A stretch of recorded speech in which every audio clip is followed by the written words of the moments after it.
Okay, so now that I have everybody's attention, I'd like to talk to you guys about a certain problem or set of frustrations that we're all likely to face eventually, or maybe some of you guys are facing right now. And these issues revolve around real estate. Now, real estate is a huge industry and market. There's the commercial side, the residential side, the investing side. I want to focus on the residential side today and the average homebuyer because that's people like you and me, and we all need a place to live, right?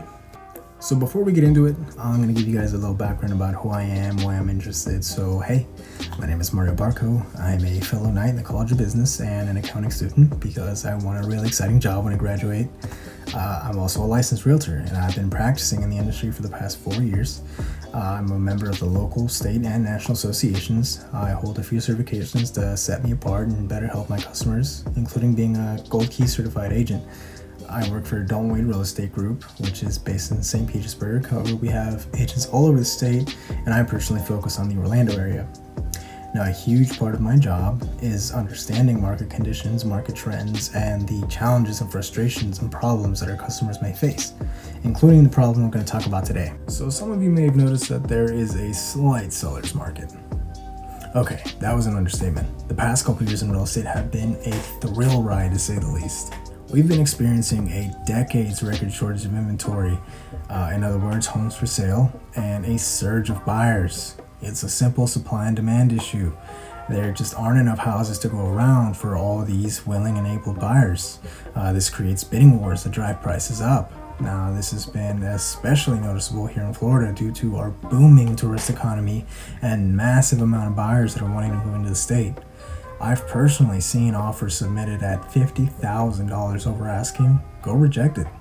So who's most affected by this? Well, unfortunately, it's people not too different from you and me. It's young, first-time home buyers. And the reason being is they just lack the experience in the market. They've never done this before. They don't know what to expect out of the home buying process.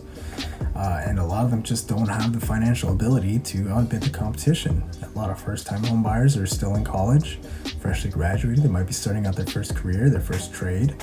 And the other unfortunate side is that a lot of tools available to young homebuyers, such as FHA, VA, and USDA loans, which are more gracious in their approval terms, can be deemed as inferior in a bidding situation due to the extended periods of closing as opposed to conventional loans or cash buys and the added regulations required on the property before closing.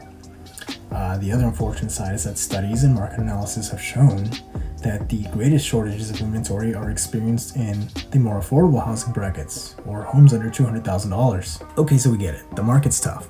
So what do we do to navigate through it? Well, a buyer or seller's number one asset when entering the market will always be the professional they choose to hire. In other words, the real estate agent. And that's where the problem begins.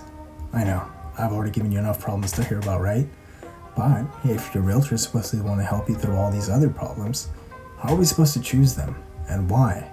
So what are the current alternatives? Well, you can call the guy on the billboard or call one of the many business cards that you probably receive all the time, or one of the many flyers you get in the mail, or is probably sitting in your front door right now.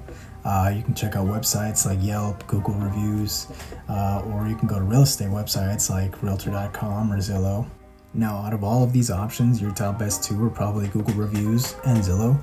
Google Reviews are really intuitive. However, you're probably going to be scouring through and filtering through a bunch of agents and probably tens or hundreds of reviews on each before you find the professional you're willing to trust. Zillow is pretty cool. They'll actually recommend nearby agents to you. However, these recommendations aren't always based on the skillfulness or the expertise of the agent or the customer experience they may offer. They're based on costly subscription fees, which these guys will pay to be put on the front page, which means they're probably high volume agents and may not always have the time to focus on one specific customer if that's what you're looking for.